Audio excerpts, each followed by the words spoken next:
Name your problem. Love is the answer. That's our spiritual practice.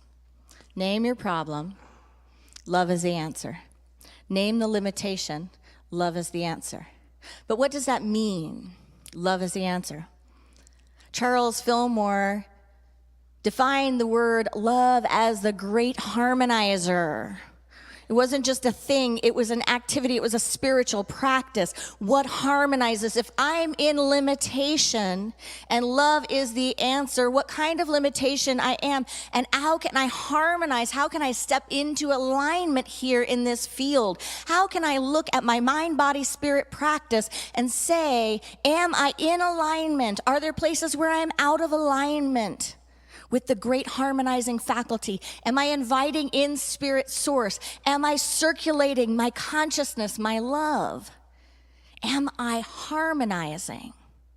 It's a much deeper word than we often give it credit for being. It's an activator. It's an action. It's a practice. The great harmonizer. It means, one, seeking spiritual truth. Truly, deeply, with the fullness of our being, seeking spiritual truth. Not yours, not mine, but that which is universal, that which is beyond our separate sense of self, beyond our egos, beyond our conditioning, and even beyond what we think to be our highest thoughts. Speak and seek spiritual truth. Not according to one mind, but according to unfolding the patterns of the universe, the patterns of the great source of life. When we seek that, it's not seeking something for ourselves. It's seeking something for the self that is one with all beings, the self that is one with all life.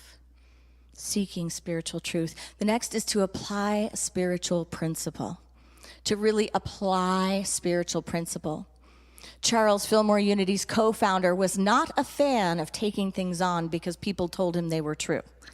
He was a fan of testing it out and trying it out, of going to headquarters directly and saying, if this is true, I should be able to prove it. It should show itself to be true. In any circumstance, I should be able to prove it. I should be able to show it. In Missouri, we're the show me state. Part of our spiritual practice is to test it. Now, we're not always taught in spirituality or in religion to test things. Who was shut down as a child for asking too many questions? For going to Sunday school and saying, well, that part doesn't make sense. Told we don't ask questions about God. We don't challenge someone in supposed authority when something doesn't resonate within our hearts. Are we willing to test it and to know that's part of our spiritual unfoldment? The next is to engage spiritual practice. To engage spiritual practice. It's not called practice because we do it once. It's called practice because it takes repetition. It takes reapplying. It takes practice to engage a spiritual practice. It's not about praying one time, meditating one time, saying, okay, how could I harmonize here? How could I be in alignment with my good here? How could I look at this or look at that that's outside of me? And I'm going to look at once and I'm going to put it away. And I'm going to hope that it just gets better. It's a practice, no? And it's a practice in which we unfold and we discover and we transform. And we have to be willing to surprise ourselves. We have to be willing to let that light shine on us, to listen to the voice within, to become aware of our patterns and the patterns around us, and to also become aware of our greatest assets, of what we truly, truly are at the depth of our being, what humanity truly, truly is at the depth of its consciousness. Spiritual awakening is about recognizing patterns and overcoming. This is both global and it is individual. It is so personal and it's also universal. We know that in this world, on this planet, we have war, we have slavery, we have oppression, we have greed. We certainly have what Charles Fillmore talked about as the carnal mind. The mind that it is untempered with spiritual practice, with meditation, with wisdom and insight, with order, then it will run rampant. And it will actually sabotage and destroy that which we value. And sometimes in the name of gaining. There's an opportunity always to see what's wrong. There's also an opportunity to see what's right. There are endless songs about what's going on in the world, with each other, with the planet. I just heard the Pope say not too long ago something about one of our greatest threats is the threat of nuclear threat. There's ample opportunity to look at what's going wrong. But we, in the human condition, until we raise the human condition to the spiritual condition, will repeat patterns. We will repeat patterns until a spiritual awakening happens. Until we really recognize that on an individual level and on a collective level, we are creating our reality through our perception, our perspective, our action, our consciousness, and even the paradigms with which we see and ideate the world. I was talking to a friend recently that was reading a book, and she was talking about how she was pretty traumatized with this book, and we were kind of just unpacking some anxiety. And then she told me what was in the book, and it was this book from a long time ago, like the 1930s, and it was the people going, I think, up and down the Mississippi River or something. People would live on the river, and it was this story about a woman in the South that would take people's babies, that would have people that maybe couldn't, weren't literate or whatever it was, that were vulnerable. And she would have them sign documents that would take away their rights as a parent. And then the police were in on it, and they would go and they would come and abscond with the kids, and they would put them into foster care or adopt them. And this woman lived her whole life like that. She never actually even got in trouble for it. By the time it was kind of coming back around her, she was elder and passed. And of course, the book was traumatizing to read at night or anytime. But it really struck me how, we talk about human trafficking now and what happens, and it is heartbreaking. But that was happening then in these ways, right? And we know other ways that human trafficking was happening and has been happening throughout time. We know about slavery. We know about all these things that the human condition has put into expression. But I was sitting there listening to her with this story going, that happened then. What does that look like now? What was happening then? What does that look like now? It used to be that slavery was legal here. And all of the unpaid wages are still sitting out there for people and families that were against their will brought over and subjected to slavery. If you really look at the systems now, through the drug war and through the prison systems, privatized prisons, we still have slavery going on. We have captivity going on. What was happening then? What's happening now?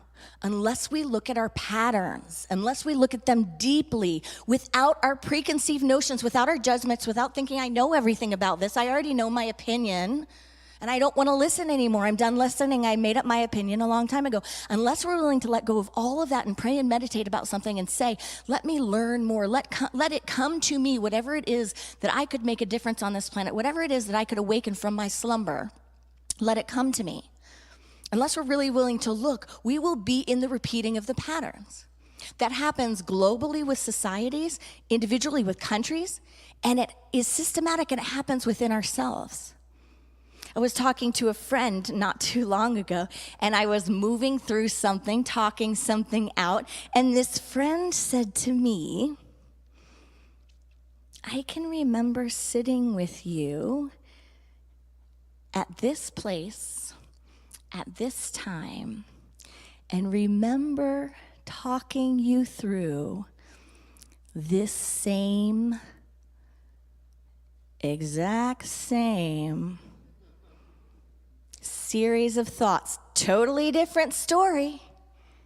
But the you that's showing up right now is the exact same you. You used to do this. You'd take things, and then you'd get worked up, and then this is how it would look, and this is what you would do. And I watched you, and I would always feel bad that you would toil like that. But we talked about it. We'd talk it through. And this is that. And I just went, really?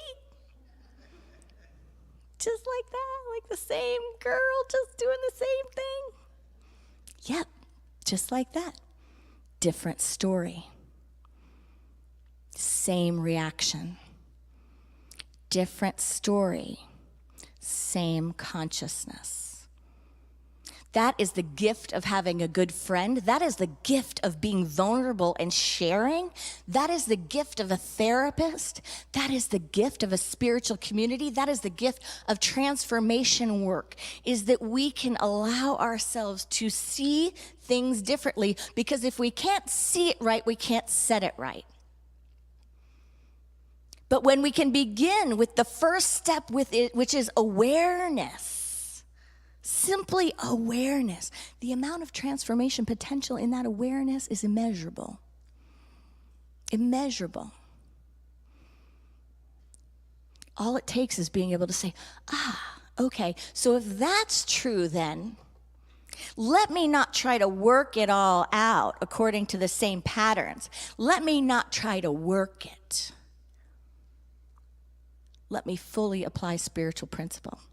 Let me go to headquarters. Let me look, instead of what's going on, let me look at how I'm showing up for it. Instead of what's going on and looking at that, having my mind and my eyes and my being fused on what's going on, how to get into it, how to get out of it, how to make it happen, how to make it work, how to not make it work, whatever it is. Instead, let me look at how I'm showing up for it. How do I feel? What am I bringing to it? How am I digesting it or metabolizing it? Who am I in the midst of it?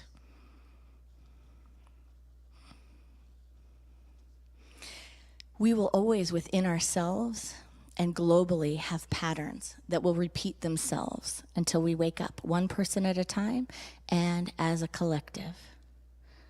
I was just watching a video, beautiful video done by these beautiful women that survived the Holocaust, and they were doing a plea to wake up to the dangers of hatred, the dangers of separation, the dangers of looking at someone else and thinking because of their beliefs they're not enough, because of their beliefs they're not okay, because of something you may or may not like about them, they don't deserve.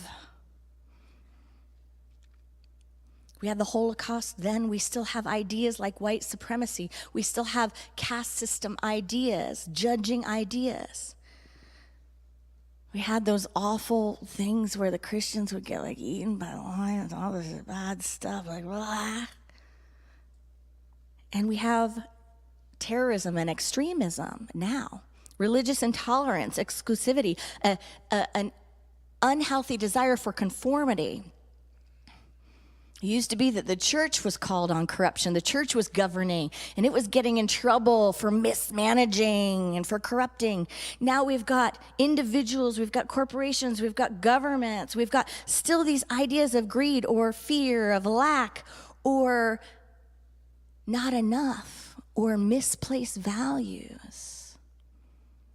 We still have the fear of other, the fear of loss of power and control. Until we simply see these things as collective patterns and look at how we show up for them, how we really truly show up for them, what consciousness we're bringing to them, they will simply change form.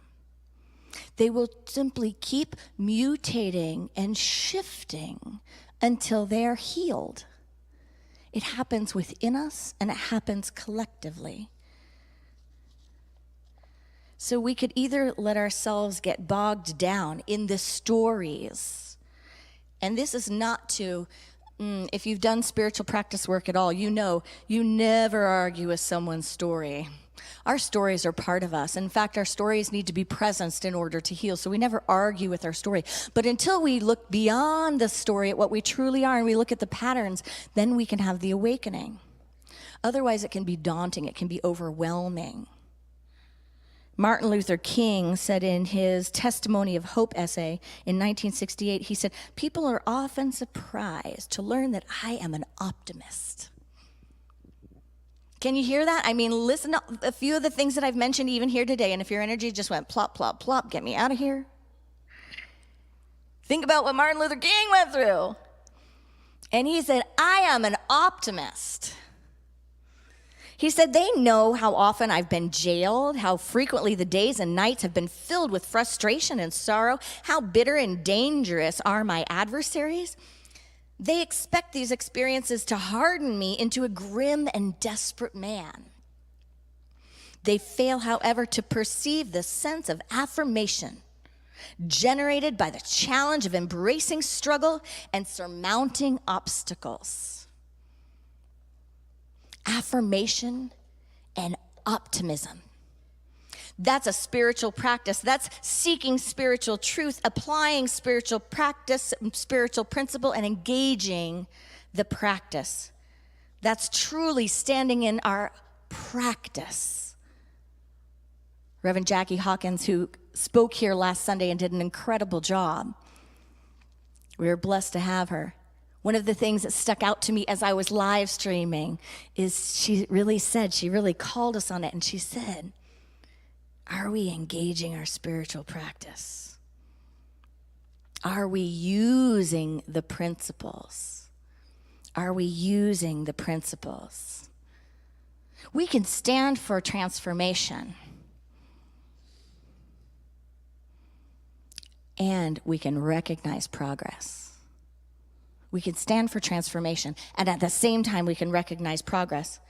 We can choose not to be complicit with injustice and limitation, yet we can celebrate how far we've come and allow that to lift our optimism. I mean, even the mutations have gotten better, haven't they? They've lifted. We do not become complacent. Yet we power what we want more of. And we steward our energy so that we have it to power what we want more of. So how do we take those ideas and make them truly practical? Unity is about practical spirituality. Well, we start with this. From Paul Farini's book, I Am the Door. He says this: "Your heart is the place where love is born.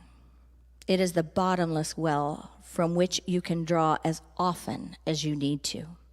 Your spiritual thirst is quenched, your sins are forgiven, you are baptized, healed, and renewed whenever life feels difficult.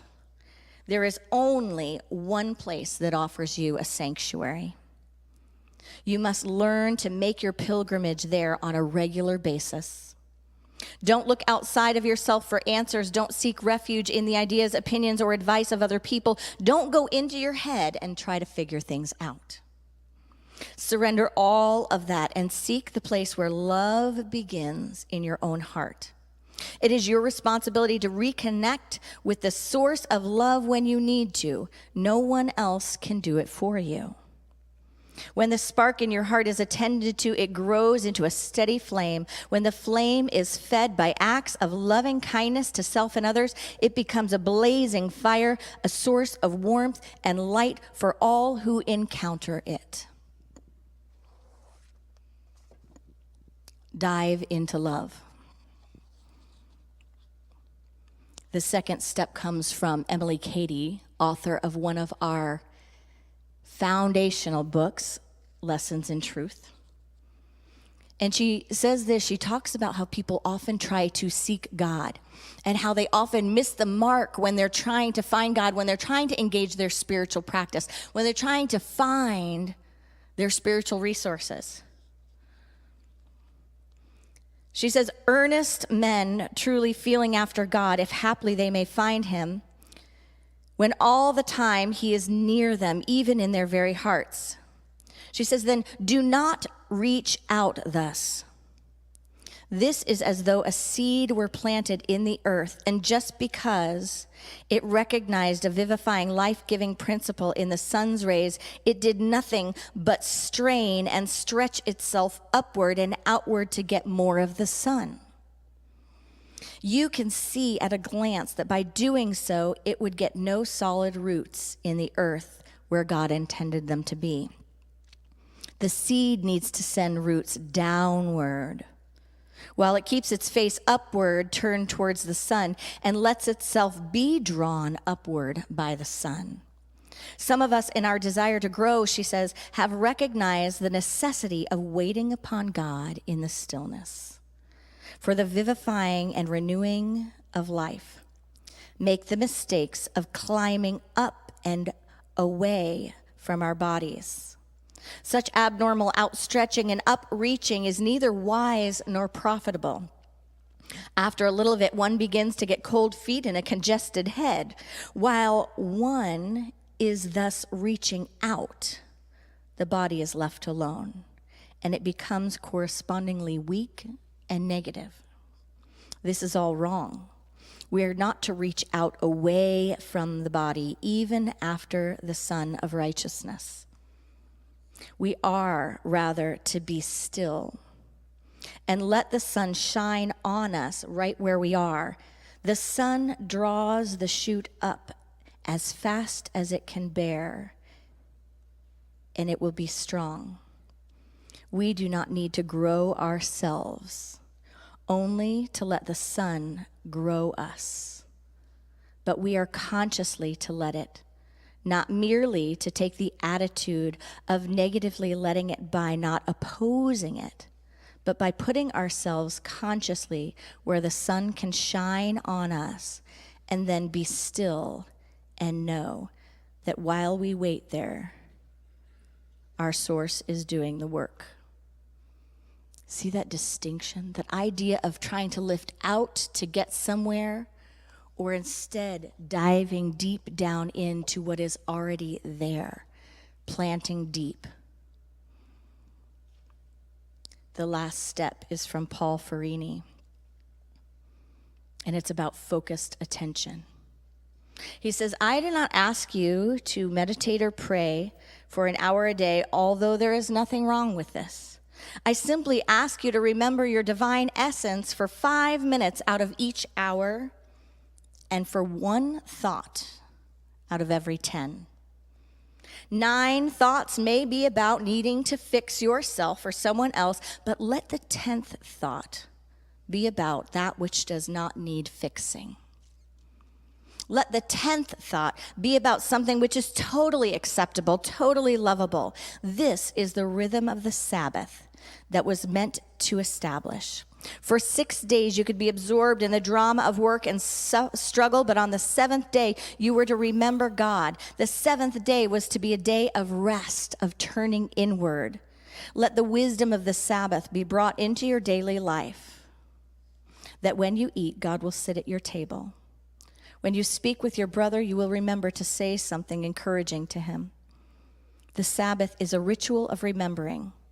When you realize this, you can discard the outer shell and find a form of the ritual that helps you remember.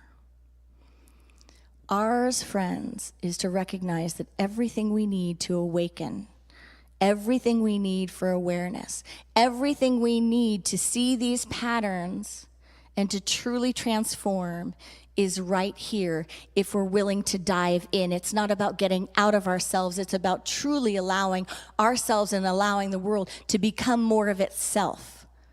Allowing yourself to say, this is me, and I'm willing to become more me. The world needs more of what I truly am, and to boldly and courageously, to bravely bring that to the world. Be more you. Dive deeply in and let the light shine on you. Be the answer. Namaste.